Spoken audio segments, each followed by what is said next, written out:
Hello all, welcome to Smart Classes. In today's class, we will basically discuss about the condition of Hyderabad state in independent India, that is from Jan 26, 1940. Basically, Jan 26, 1950 is the day when our constitution came into force. And in our constitution, Hyderabad state was listed in the B category state. And Mir Usman Ali Khan was declared as the Raj Pramukh of the Hyderabad state and the person who led the civilian government till the elections was Vellodi, who came from Kerala. So elections took place in March, and on 6th March 1952, our new and the first Chief Minister of Telangana was elected, who was Burugula Ramakrishna Rao. And then in the first election, basically, Indian National Congress contested for 173 out of 175 seats, and it has won 93 seats, forming the single national party, forming the government. The other party, which formed the opposition party, it is Progressive Democratic Front, which is known as PDF, and this party was formed by the communists who worked for the armed struggle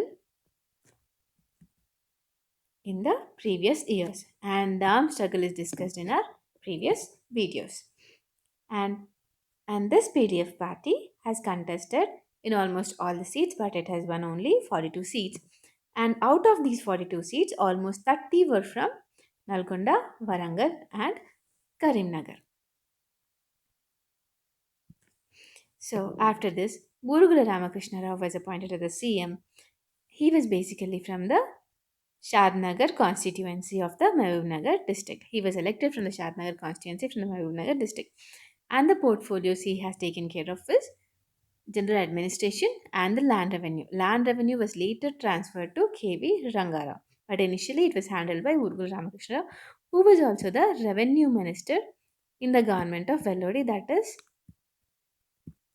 before the elections, there was a provisional government, and in the provisional government, Burgul Ramakrishna Rao was the revenue minister, and different ministries were Gandhi for education and health, Vinayak Rao for commerce and industries, VB Raju labor and rehabilitation, Digambar Rao Bindu home, and GS Melkote finance, Marri Reddy food and agriculture, KV Rangara customs, excise, forestry, and later land revenue. Okay, yeah. Hyderabad has got its independence from Mir Usman Ali Khan or the Nizam government, and then the general elections happened, and we have our own leaders. We have our own democratic government, but there were still many problems existing because of the previous actions taken place in the Hyderabad state.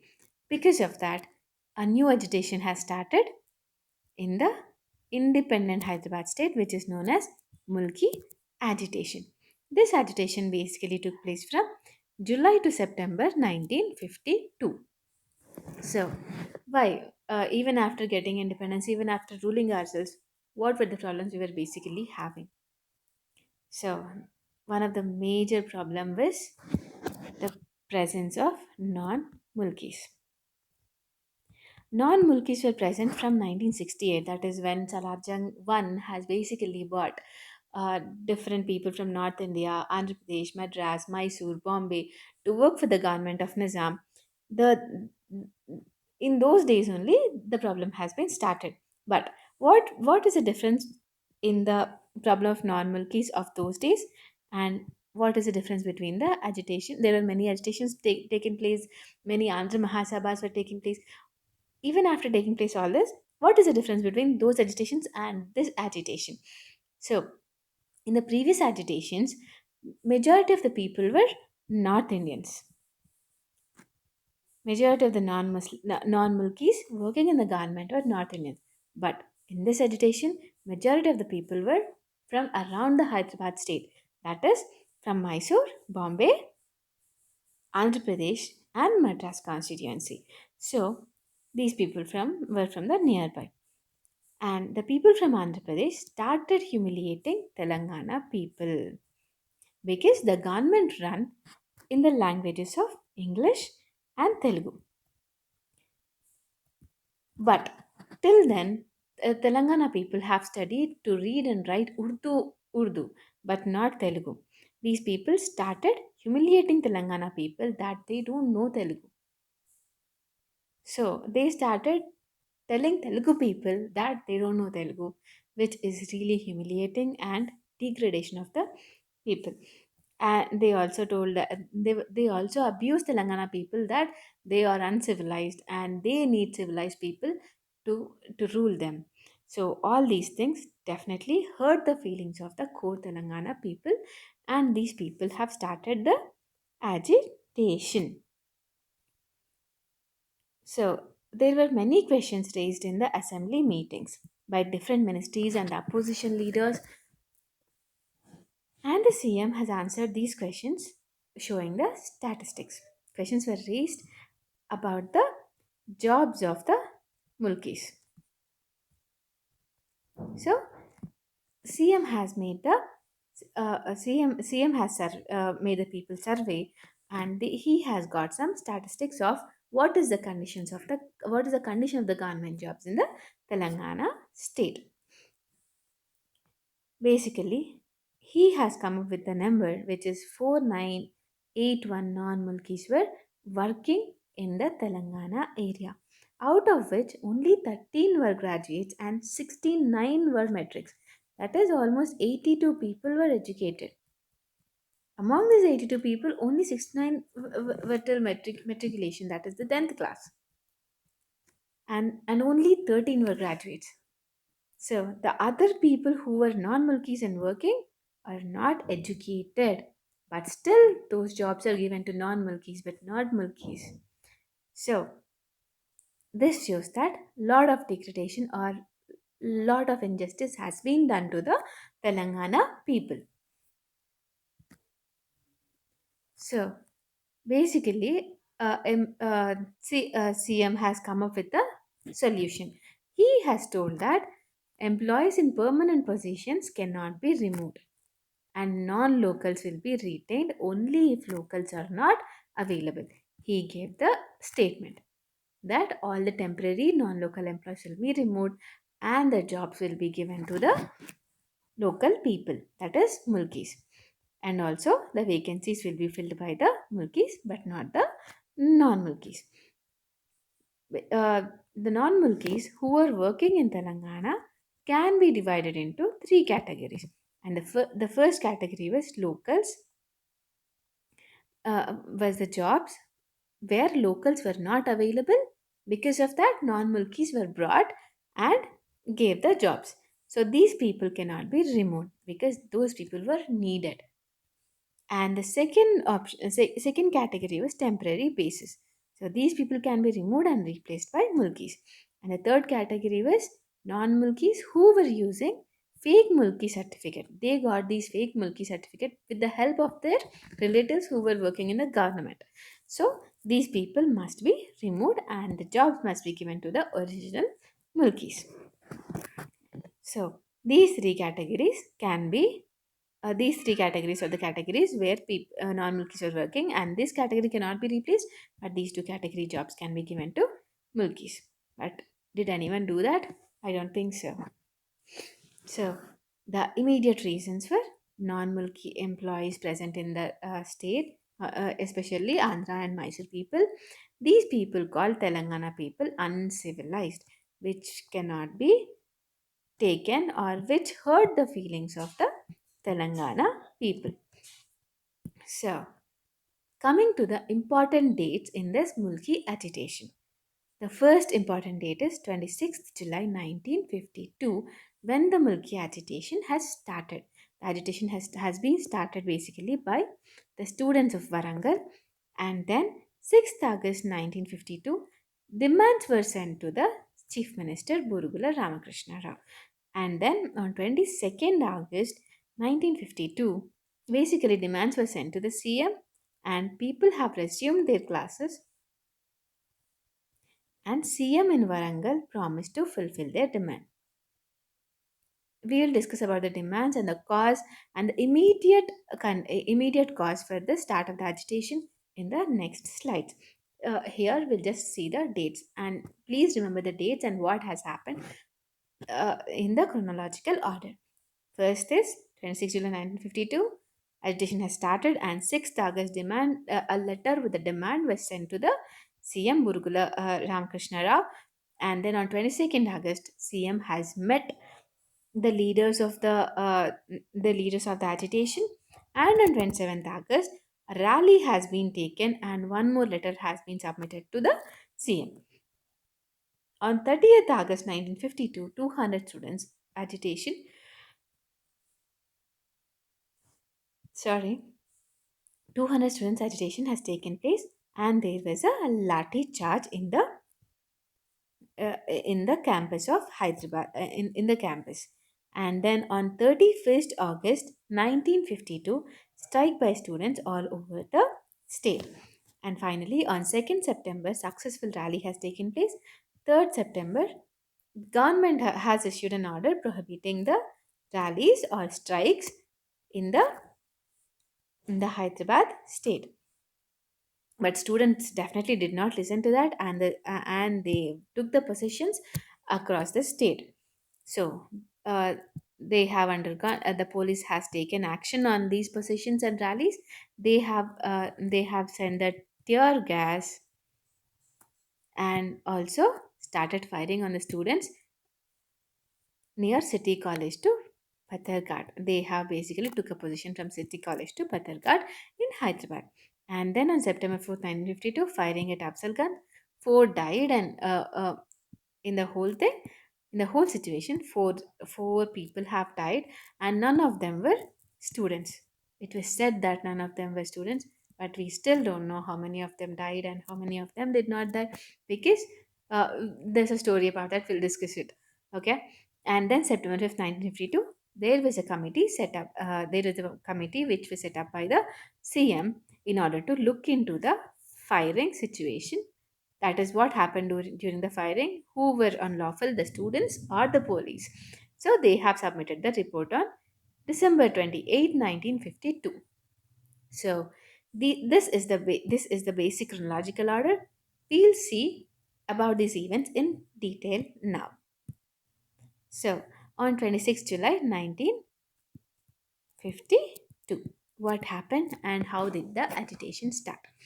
These are the two main important people who are responsible for the agitation to start. One is Parthasarathi and Hayagriva Chari.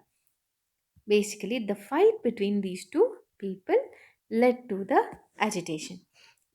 What did Parthasarathi do? Parthasarathi has basically transferred 180 teachers from Varangal to the remote places because he was the divisional inspector of schools in Varangal. So he has transferred all these 180 teachers to other places or mostly remote places. So, and replace these teachers with the non-mulkis. This has been said by Haigrivachari, but Parthasarthi still has said in his report that he has not trespassed the rules of mulkis. He has followed the rules of mulkis and appointed the teacher. But Haigrivachari disagrees with that, and he says that he has trespassed the rules and he has appointed all the non-mulkis in place of these 180 teachers who were transferred. And then this Haigrivachari was basically secretary of the district congress. Haigrivachari has also claimed that Rashid Al Hassan died due to the heart attack because of the torture which has been probed by the Parthasarathi on Rashid Al Hassan. He has died on 23rd December 1951. So basically, the immediate causes were transfer of teachers by Parthasarathi, ill treatment of Rashid Al Hassan, and then appointment of non-mulkis in place of transferred teacher. So this led to the intense agitation by the students in Varangal. So basically, Dr. Chandarkar, who was the DD, Deputy Director of Education Department, has inquired about this. 4,000 students marched towards public park, and they have taken rallies or positions in the public park silently and peacefully positions.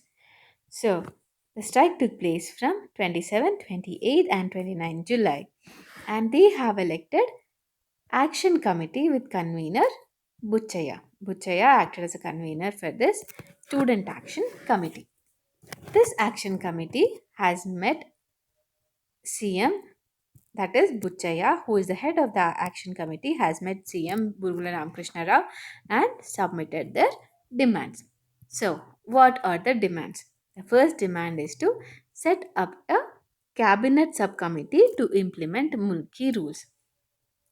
The students say that the Mulki rules are not implemented in a right manner, so there is a need for setup of a cabinet subcommittee to implement these rules. And then CM has to release a press note that he is setting up a cabinet committee. And also, vacancies must be filled immediately with the locals. So, these were the three main demands of the Student Action Committee letter. So, the letter given to the CM consisted of these three main demands. And then, yeah, and finally,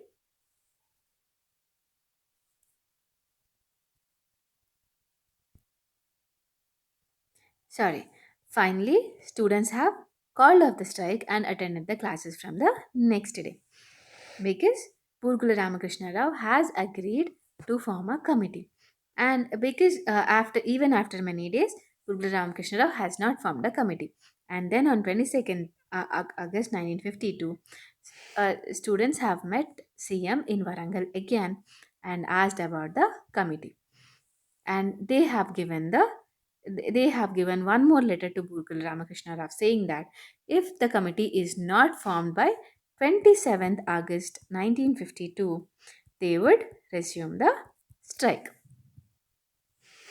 If subcommittee not appointed, then indefinite strike from 27th August 1952. On 26th August, Purgula Ramakrishna has basically formed a cabinet subcommittee, and he has released a press note on the same evening. But by then, students have decided to